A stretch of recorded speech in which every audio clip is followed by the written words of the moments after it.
मैं तो उन पुलिस के लोगों से कहना चाह रहा हूं, याद रखो मेरी इस बात को, हमेशा योगी मुख्यमंत्री नहीं रहेगा, हमेशा मोदी प्रधानमंत्री नहीं रहेगा। और हम मुसलमान वक्त के एतबार से खामोश जरूर हैं, मगर याद रखो हम तुम्हारे जुल्म को भूलने वाले नहीं हैं। हम तुम्हारे जुल्म को याद रखेंगे। अल्लाह अपनी ताकत के जरिए तुमको निस्तो नाबूद करेगा इंशाअल्लाह ताला। और हम याद रखेंगे, हालात बदलेंगे। जब कौन बचाने आएगा तुमको?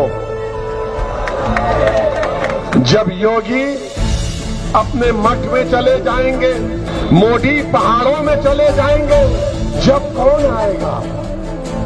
हम नहीं भूलेंगे, याद रखो। নিশ্চয় শুনলেন, ভাবুন, ভাবতে থাকুন, এদের মানসিকতা। এরা আমাদের ভারতবর্ষের সংসদের ভবনের একজন সংসদ, আইনসভার একজন সদস্য। এদের মানসিকতা, এদের চিন্তাধারা শিখতে থাকুন আর বলতে থাকুন, মোরা একই বৃন্তে দুটি কুসুম, হিন্দু মুসলমান। ভাবতে থাকুন, সেকুলারিজম বজিয়ে রাখুন, ভবিষ্যৎ অন্ধকার।